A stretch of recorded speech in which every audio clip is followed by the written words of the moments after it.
Maayong adlaw sa inyong nga tanan, mga abyan, kagutod sa Ginoo. Nagapamati kamo sa atong pinasahi nga matag adlaw nga palatuntunan nga ginatiguluhan tinapay sa kabuhi. Ang ini nga programa nahalad ini sa pagpamanandong sa pulong sa Ginoo, sa tinutuyo nga mapuligan kita na magtubo sa bugay kag subungan sa ibalo sa kay Kristo Jesus bilang aton Ginoo kag manuluwas sang aton mga kabuhi. Gani sa sulod sining 30 minutos, pakigupod kamo sa akon sa pagtuon naton sa pulong sa Ginoo pagi sa atong palatuntunan tinapay sa kabuhi. Ang dinalan sa kasulatan sa aton sa sining adlaw makita sa Manugwali kapitulo 3 kag akon pagabasaw ng bersikulo 1 sa sining nga dinalan sa kasulatan.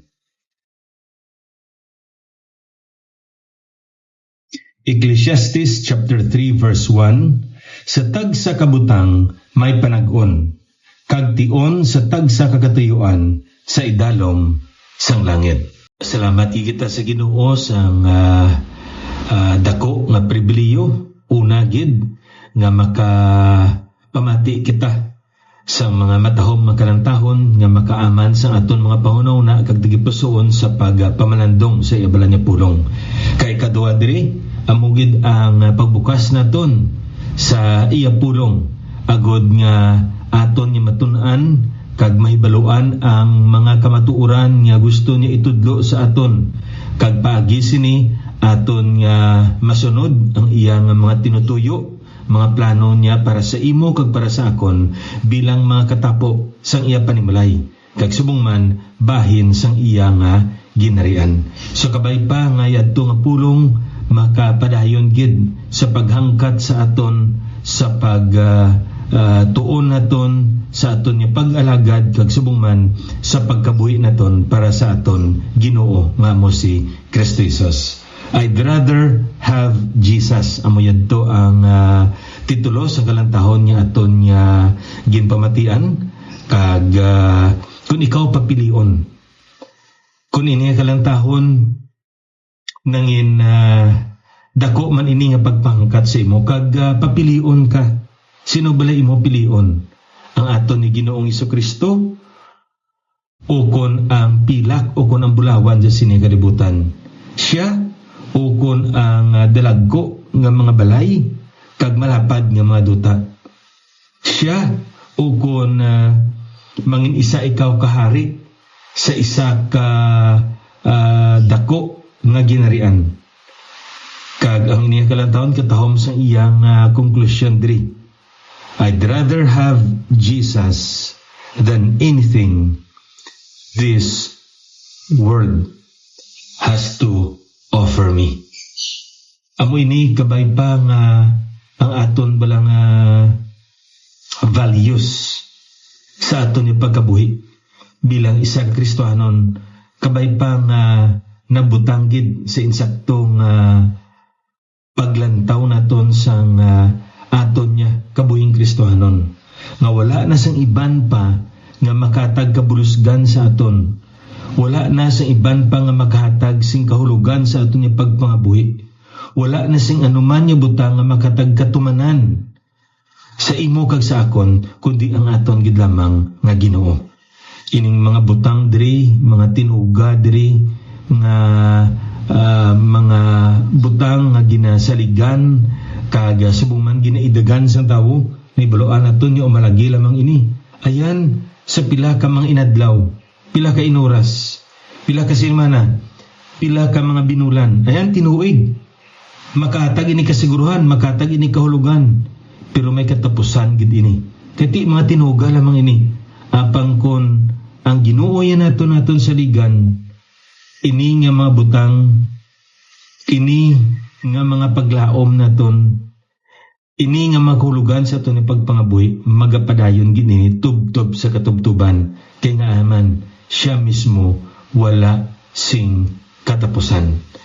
He is eternal, and because of this, our faith, our trust, our reliance upon Him will also be eternal. Amoy ning kalantahon diri, no? Nga aton naging pamatian kag kabay pa nga makatag ini sing dugang pagid nga pagpahangkat sa aton pag-alagad sa aton nga Ginoo. Na magapadayon kita diri sa pagtuon naton sa pulong sa Ginoo kag ang aton subong pagapamanadungan, the God of all seasons, no? Ang Dios sang tanan-tanan nga panag-on. Kag ining pagpamalandong naton sa pulong sa Ginoo napasa dinhi sa Ecclesiastes chapter 3. Kag medyo malawig ining dinaran sa kasulatan kay aton ining pagapamanadungan halin ini sa versikulo 1 tubtob sa versikulo 15 kag madamo diri sa makamatuoran nga aton nga matun-an kag subong man mapamanadungan sa pulong sa Dios. No ining Ecclesiastes pinasahi ini nga klase man sang libro sa Biblia naton. Kag madamo ini sing mga practical diri nga mabutang kag mga butang makahatagid sa aton sing kaalam labi na gid sa paglantaw naton sa aton nga pagpangabuhi. Now matag kita na sing gamay lang nga background, no? Kag tinguan naton nga sa kada pamanandong naton sa pulong sa Ginoo dungangan naton ining mga background diri nga aton nga mga pagatun-an. Kag ini nga libro manugwali o kung Ecclesiastes, the preacher, no? Koheleth, amo ini ang titulo nga ginagamit sang mga Hudiyo, no? Mga Hebrehanon, Koheleth. Ginsulat ini siya ni Solomon. Kag nibaluan naton kung sino si Solomon. Anak ini siya ni David. Kag nanginahari ini siya sang bilog nga Israel sa ginatawag naton United Kingdom. Naibalaan naton nga sa daan nga katipan sang ang ginirian sa Israel wala pa matunga, may mga tatlo ka mga hari nga naghari sini, si Saul, si David kag si Solomon. Pagkatapos ni Solomon napihak ang ginirian sang Israel sa ginatawag naton Northern kag Southern Kingdom. Now si Solomon ginakabig ini siya the wisest and the greatest king of Israel. Kag sa pagkamatuod kung lang taon naton sa danya katipan nakalabot sa pinakamataas nga putok-putukan ang impluensya sa ginirian sa Israel sa tion ni Solomon.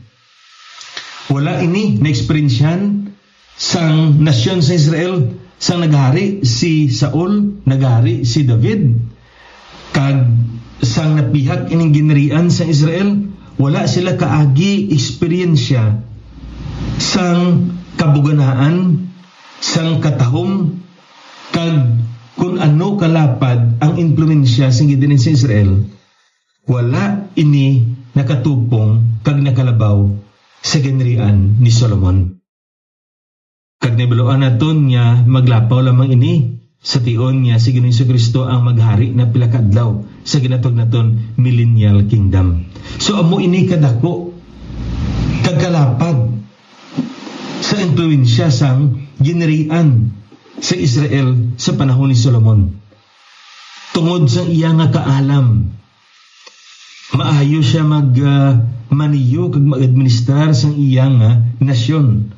Kag diri naton makita sa pulong sa Ginoo nga may ginsulat siya nga mga tatlo ka mga libro. Sang pamatan-on siya, nagsulat siya sang Song of Solomon or Song of Songs. Kag kung aton nga lantahon ang ina nga libro, masapuan naton nga ining ambahanon nagapahayag ina sang iya pagigugma sa isa ka babayi nga ginatawag naton diri Shunammite woman. Kag nagapahayag ina sang gugma ni Kristo Jesus sa iya nga iglesia. Amo ina ang makita naton dira nga kamatuoran sa sini nga dinalan diri Song of Songs or Song of Solomon, ambahanon. Now ang ikaduwa niya nga ginsulat sang siya yara na sa tunga-tunga sa iya nga pagpangabuhi, no? Ginatawag natin ini middle age stage or middle age period. Kag amo ini ang ginsulat niya sa iya nga anak diri. Pamilin-bilin niya ini, pagtulunan niya ini, pagpahangkat niya ini sa iya nga anak. Proverbs. Kulubaton. Kamaning madamo kita sing mga praktikal nga mga butang nga makita sa sina nga dinalan tungod sang iya diri nga laygay kag mga pagtulunan sa iya nga anak. Now sang yara na siya sa ginatawag naton sunset stage sa iya nga kabuhi. Nagatunod na siya sa iya nga pagpangabuhi. Nagsulat siya sang Ecclesiastes managwali. Kag diri kung aton nya usaon makita naton ang iya diri nga mga obserbasyon, reflection, observation niya sa iya nga pagpangabuhi. No, ining pulong Ecclesiastes sa aton nya nga English gingamit naton ang pulong nga preacher. Literally it means convener, no? Convene. Ano ba silingon sang convener? Amo ining tawo nga nagapanawag sa mga katawhan nga magpalapit kay may butang siya nga gusto ipanugyan, ihambal, ihatag sa ila. So amo ini ang Ecclesiastes. Ginatawag niya ang iya nga mga sinakpan agud nga ila nga mapamanandungan, mabinagbinag kag matun-an ang butang nga iya nga ihambal sa ila nga ila nga pamatian. So amo ni kun ang taon naton masapuan naton nga ining pulong gali nga preacher, convener, no? It describes a person, the person in the act of calling together an assembly of people as if with the intention to address them. So amo ini ang ginhimo diri ni Solomon. Now ginsulat ini ni Solomon ang ini nga libro Ecclesiastes. Yara na siya malapit sa katapusan sa iya nga pagpangabuhi. In the end of his life, as an older man, looking back, reflecting, and taking inventory of his life. And not only that, it speaks also of his desire to pass his observation, not with bitterness, not with scorn, but with truth. Kag ano ining kamatuoran diri nga gusto niya ipaathag sa aton. Living a life without God is meaningless. Amo ini ang paglaragway diri ni Solomon sa pangabuhi. Kung nagapangabuhi kita nga wala naton ginakabig ang Ginoo sa aton kabuhi, magakabuhi kita sa isa ka kabuhi nga wala sing kapuslanan, wala sing kahulugan. Amo ini ang ginatudlo diri ni Solomon. Nang kunang taon naton may ginagamit niya pulong diring isa ka manuguli nga akon nga napamatian, no? Solomon is living a grand experiment. And his conclusion is this: living life apart from God is useless. Nag-eksperimento diri si Solomon. Kung naton ang taon, makita naton nga lain-lain ang mga butang nga ginhimo niya. Agod nga malagas niya. Kag iya gid ma-eksperyensyan kung ano gid ang matutod niya pagpangabuhi. Apan sa uli sini, amo ini ang iya diri nga konklusyon. Amo ini ang butang nga iya na panilagan. Nga wala sing ano man niya butang nga makahatag kabulusgan kag makahatag kahulugan sa iya nga pagpangabuhi. Wala sing butang nga makahatag sing kapuslanan sa iya pangabuhi sa sini nga kalibutan, kundi Dios gid lamang. So amo ini ang iya diri nga paglaragway diri sa aton. Gani ko lang taon naton may mga 37 ka mga tinion nga gingamit niya ang pulong nga vanity, no? Or ang pulong nga kadayawan. Na magambal kita sa pulong bala nga vanity para nga aton gid ini nga mahisayran kag may baluan kun ang butsilingon sini Antes kita magtuon sang aton subong yang ginapamalandungan, lantaw nato na yung background sining pulo nga vanity. Magabal kita sa pulo nga vanity. Ano ang bot silingon sa sining pulong diri? Kung lantaon gali naton sa pulong sa Ginoo, ining pulong gali nga vanity. Primarily it means breath, light, wind. Katulad gali sang ginawa o kun dapoy sang hangin. Ti ano gid ang ginawa? Ang ginawa, mabatsagan mo, pero dugay wala na. Ang dapoy sang hangin niya, ti mabatsagan man, dugay wala na. Di nagalin ini, hindi uman gini ang patod. Kung kaisa do diri na yon, kung isa do dira man na yon. So amo ining paglantaw diri nato sa pulong diri nga vanity, kadayawan, bulay kapuslanan. Ano ba silingon sini? Now first, something that passes away more or less quickly and completely. Ang pagpangabuhi nga wala sing Dios, nga wala ginakabig nato ng Dios.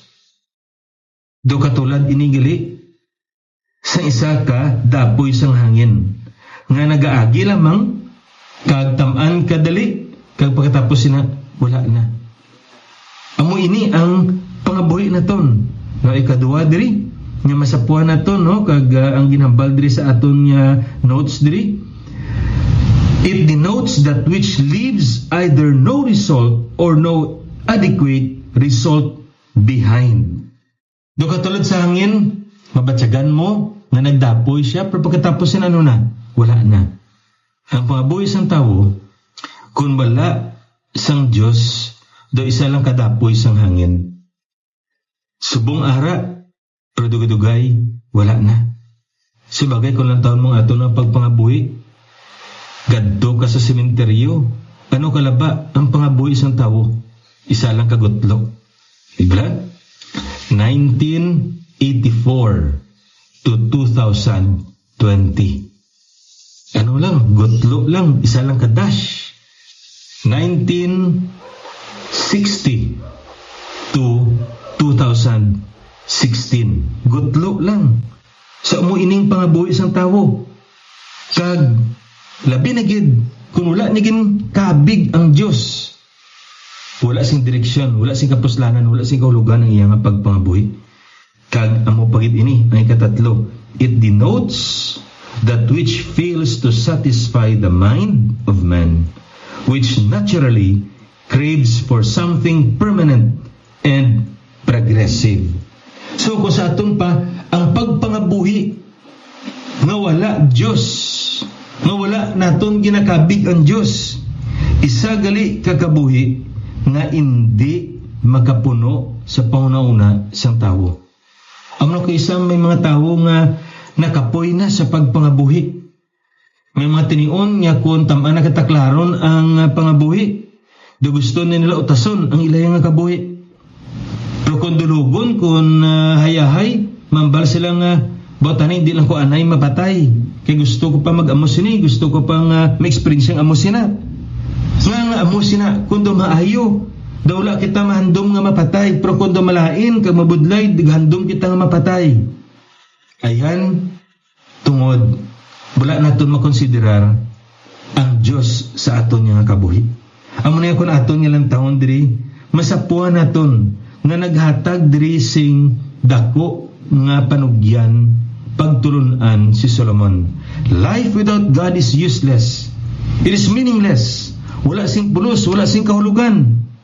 Kaya nga man, ang pangabuhi kung lang taon naton nga wala naton ginakabig ang Diyos sa likod sini, nga among nagadihon kag nagapanag-iya kag nagapatikang sini, isa ka kabuhi nga umalagi lamang kag hindi makatagkabulusgan sa tawo, hindi makapuno sa iya nga pangunauna, kay hindi ini tuman. Kaya nga man, wala ini sing kahulugan, wala ini sing kapuslanan.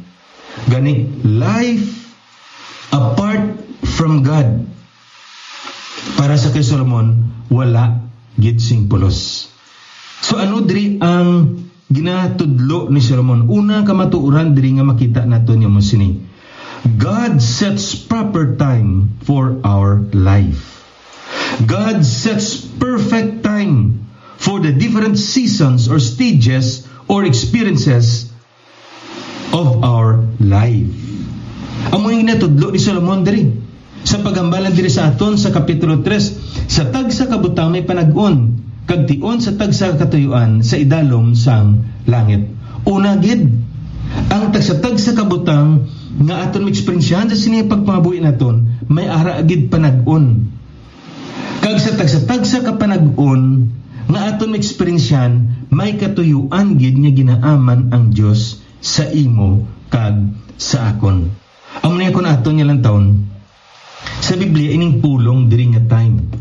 To everything there is a season and a time to every purpose under heaven. Kapag abot nato sa versikulo 2 to versikulo 8, gingamit dira sang dinalan sa kasulatan sa aton ni Solomon 29 ka beses.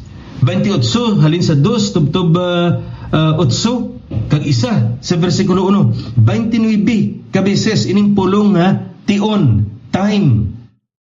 Time to be born and a time to die. A time to plant and a time to pluck up that which is planted. Kag iya ini nga gin padayon tub sa versikulo. So a time to love and a time to hate. A time of war and a time of peace. Anong gusto diri ni Solomon itudlo sa aton? Nga ang kada tion sa aton ni pagpangabuhi ginaman ini sang Dios sa aton. Kay ining pulong diri gali nga time, it means season, stages, proper or right opportunities in life. So anong buat silingon sini? All our experiences are divinely appointed. Ang anuman nga estado nimo subong, kag anuman nga estado nakon subong, iya ini gin patod kag iya ini ginplano sang Ginoo sa imo kag sa ato. Mga biyan, kagutot si Ginoo, introduction pa lang to ang aton nga natun-an subong. From prinsipyo diri nga makita naton, kamatun-an naton sa bersikulo 1, amo nga all our experiences are divinely appointed. Anuman ang imong eksperyensya sa sini nga tion, ayan nag-eksperyensya ka sing kabudlayan, o kung kasulayan man, ayan kalipay, o kung kasubo man, o kung ang ginatawag naton nga kaayuhan, o kung bisan pagani, mga kalainan, ini tanang-tanan, gintangdo ini sang Ginoo. Kag may tinutuyo ini ang Ginoo sa imo kag sa akon. O kita magtubo, magkalipay, kag subong man maglangtaw nga may kahulugan aton ni pagpangabuhi tungod may Ginoo kita. Aton ini pagapadayon ining aton pagpanganando sa pulong sa Ginoo sa daso naman naton ni broadcast. Ini nga abyan lagit sa kanginan Pastor Neil Vilches, ang Ginoo magpakamaayo sa inyo.